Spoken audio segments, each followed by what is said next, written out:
This video is sponsored by Card Kingdom. You can find all the cards in this video in their store by using the links in the description below. Hi everyone, I'm Nita Hone, and it's time for another MTG Top 10, the series where I rank cards based on their historical performance and Magic's highest level of competition. Today we're going to take a look at free counterspells. A counterspell is a card that counters a spell. In other words, it makes it so a spell on the stack doesn't resolve and the card goes to the graveyard. There are several free counterspells in Magic. These are counterspells that don't cost any mana. In other words, you can cast them even when you're completely tapped out. Being able to interact for no mana at all is pretty amazing, so as you can imagine, free counterspells have performed incredibly well over the years. Using my scoring system, the top 7 cards on this list have 125 or more points, and the top 4 all have more than 200. Speaking of my scoring system, here's a quick reminder on how I score cards in these videos. A first tier top 8 is worth 2 points, this includes events like Pro Tours, and a second tier top 8 is worth 1 point. This includes events like regional championships. Alright, let's dive in with a look at Magic's top 10 free counterspells. At number 10, it's Disrupting Shoal. For X and 2 blue, this instant counters a spell if its mana value is X, or you can cast it for free by exiling a blue card with a mana value of X from your hand.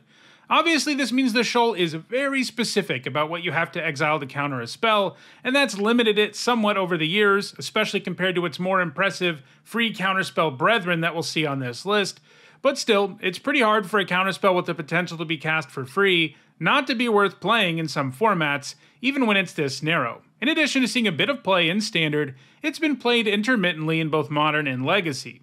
Both of those are formats where lots of cards have the same mana value, especially at lower mana values, so the Shoal isn't quite as narrow as it might seem, and countering your opponent's early plays for free is pretty great.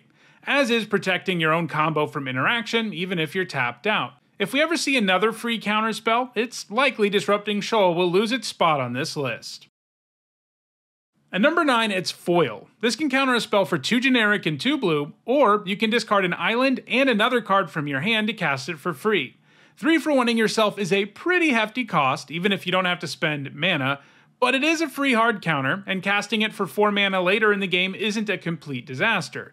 Plus you're playing blue, so it's pretty likely you've got some ways to draw those extra cards to sacrifice for foil. It was generally played in tempo decks in Standard and Extended. These are decks that try to stick an early threat, like Query and Dryad at the time, and then protect it with your free Countermagic, which in the case of the Dryad also means it's growing. In Extended and Standard, it was played alongside Gush, a free card draw spell that returns islands to your hand instead of costing mana, and that was often exactly what you needed to set up a free foil. The fact you could cast both Gush and Foil while completely tapped out was pretty insane. Still, the cost of casting it for free has been serious enough that it's never broken into the Eternal formats, and in fact it was idle for about 15 years, but then it got a common reprint in Eternal Masters, and that made it legal in Pauper for the first time. That's a format where only commons are legal, and while it isn't exactly a staple in the format, it does see play in some control decks.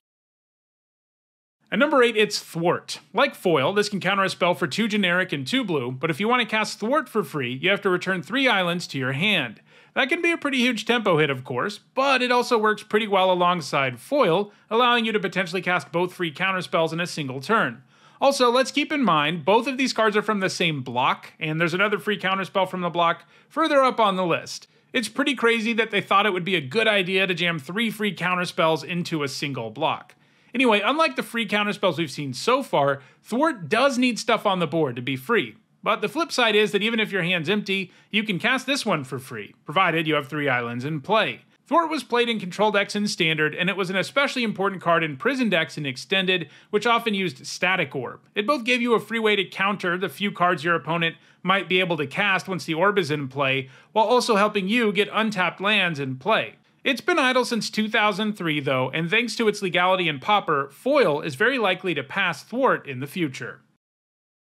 At number 7, it's Subtlety. You can see we've now taken a huge jump in point total, as Subtlety has a total score 104 points higher than Thwart does. Anyway, Subtlety is 2 generic and 2 blue for a 3/3 flyer with flash and flying, and when it enters the battlefield, you can choose up to 1 target creature or planeswalker spell, and its owner chooses whether to put it on top or bottom of their library.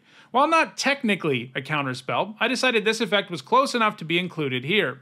Like a counterspell, it lets you interact with a spell on the stack and keeps it from resolving. The free part comes in here because Subtlety also has Evoke, which means you can cast it for an alternate cost. In this case, you can exile a blue card from your hand, and if you do it that way, it gets sacrificed immediately. In other words, in most cases, if you evoke it, you're just getting the enter the battlefield effect for free. So Subtlety is super powerful. It's pretty great when you cast it normally, since it gives you a 2-for-1, but having the evoke mode is what has made it a great card. It was printed in Modern Horizons too, so when it comes to 60-card formats, it's only legal in Modern, Legacy, and Vintage. While it's seen play in all of them, it is especially heavily played in Modern, since that format has very limited access to free interaction. Meanwhile, Legacy and Vintage have access to lots of free Countermagic, as we'll see higher up on this list. Subtlety is going to continue to see a ton of play in Modern for the foreseeable future. At number 6, it's Pact of Negation. Unlike the other free counterspells on this list, Pact of Negation can only be cast as a free counterspell. It costs 0 and it's a hard counter, which is pretty amazing, but you lose the game at the beginning of your next upkeep unless you pay 3 generic and 2 blue. That's obviously quite the downside, but it's worth the risk in mini decks. After all, this counterspell doesn't ask you to have anything to cast it for free. You don't need an extra blue card in hand or islands in play or any of that nonsense. Of course, the Pact's downside means you can't just play it in any old blue deck. You can really only use it if you're playing a combo deck that looks to go off in a single turn, because if you're that type of deck, your next turn doesn't matter, and the Pact can protect you from your opponent's interaction while you go off. One of the sweetest things you can do with it is combine it with Hivemind, an enchantment that forces your opponent to cast copies of spells you cast. If you cast Pact of Negation with Hivemind in play, your opponent gets a copy that counters your copy, and then they lose the game if they don't have the mana. It has been played primarily in Hivemind and other combo decks across all of Magic's formats, and that has allowed it to amass a really high score, and it's a score that's only going to keep going up. Of course, every single card in front of the Pact is rapidly gaining points too, so it may never be able to rise above the number 6 spot on this list. At number 5, it's Force of Negation. For 1 generic and 2 blue, it counters a non-creature spell, and if the spell is countered that way, it gets exiled. So the base form of this card is basically a harder to cast negate with exile upside. You can of course cast this for free though, in this case if you exile a blue card from your hand, but you only have access to the free option if it's not your turn. So yeah, Force of Negation has a couple of big restrictions, only hitting non-creatures, and only being free on your opponent's turn. And that last part makes it less useful than other free counterspells that are good at protecting combos. It's for Modern Horizons, so like Subtlety, the only 60-card formats it's legal in are Modern, Legacy, and Vintage. Unlike Subtlety, it does see heavy play in both Legacy and Vintage as well as Modern. While Force is undoubtedly narrow, you can still cast it for free a huge chunk of the time, so Force of Negation is even worth playing in formats with access to other free Countermagic. At number 4, it's Mindbreak Trap. For 2 generic and 2 blue, it exiles any number of target spells. So like Subtlety, this isn't technically a counterspell, but I include it here because it does let you interact with spells on the stack and keeps them from resolving. Mindbreak Trap, as its name would tell you, is a trap, which means it has an alternate casting cost that you gain access to when your opponent does the right thing. In this case, you get to cast Mindbreak Trap for free if your opponent casts 3 or more spells in a turn.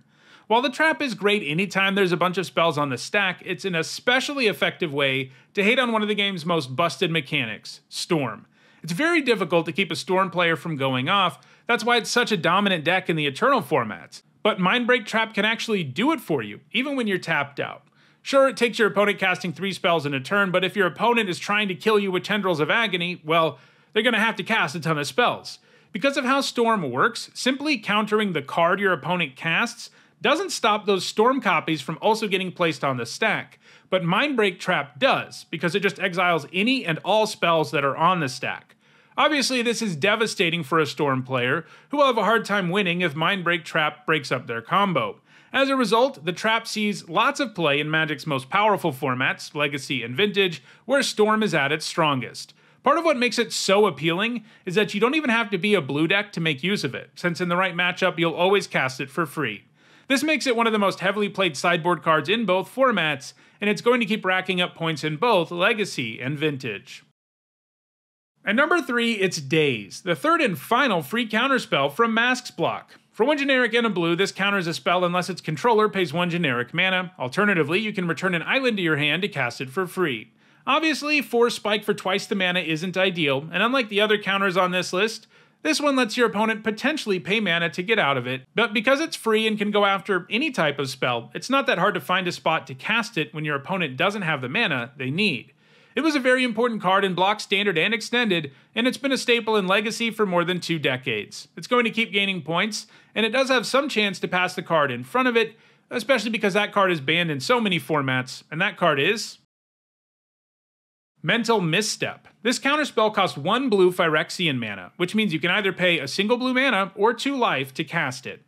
That's right, this is the easiest free counterspell to cast since it asks for so little setup. You don't need more blue cards or islands in play. All you need is 2 life, which you almost always have. Of course, it's the most restrictive counterspell on the list. It can only hit spells with a mana value of 1. However, there are a ton of 1-mana spells played in pretty much every single Magic format, so Mental Misstep ends up with a lot of targets, and because of its Phyrexian mana and its lack of interest in things like islands or blue cards, this is a free counterspell you can play in any deck.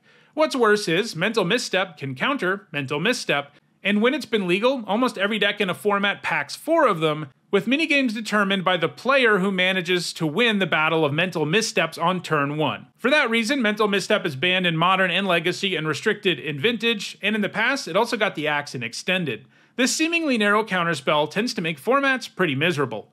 Despite all those bans, Misstep gained enough points when it was legal for a pretty high score, and a huge chunk of Vintage decks run the 1 copy of Mental Misstep they are allowed to play. Daze and Mindbreak Trap do have a chance at passing it in the long run, though. However, none of the cards will ever catch the number 1 card on this list, the free counterspell that started it all, and that card is, of course, Force of Will. For 3 generic and 2 blue, it counters a spell, but of course it has an alternate cost. You can pay 1 life and exile a blue card from your hand to cast it for free. So what makes Force of Will so much better than all these imitators? Well, the main thing is that it's incredibly broad in what it can counter, which is, everything, and it really doesn't ask for very much to cast it for free either. Every other card we've seen so far either asks for a ton or has some major restriction. Mental Misstep can only hit 1-mana spells, Daze lets your opponent pay 1 to ignore it, and you have to have an island in play. Mindbreak Trap needs the right opponent to actually be free. Force of Negation is only free during your opponent's turn, and it only hits non-creature spells. Pact of Negation might not ask for much up front, but it's only useful in situations when you can win the game the turn you cast it. Subtlety can only hit creatures and planeswalkers. Thwart needs 3 islands in play. Foil 3-for-1s you, and Disrupting Shoal needs a card with the exact right mana value. Meanwhile, Force of Will only asks for another blue card in your hand and a single life, and it can hit everything. It's even useful on turn 1 when you have 0 permanents in play, when it's capable of countering just about anything. That's what makes it the best free counterspell and the best counterspell ever printed. It has, of course, been heavily played in any format it's ever been legal in, and it's also always been a staple in Legacy and Vintage. It sees play in more than half of all Legacy decks, and the number is even higher in Vintage, where it's just as heavily played as the Power 9. And it's very much format defining in both. Its existence in those formats is the main thing that keeps decks from having completely insane starts. In a lot of ways, Force of Will is the fun police that keeps the Eternal formats interesting. It's always going to see heavy play in both Legacy and Vintage, and it's only going to add to its massive score in the future. So, those are the top 10 free counterspells in Magic. Do you want to be able to counter stuff even when you're tapped out? Then check out the description, where you can find a direct Card Kingdom link for each card that appeared in the video.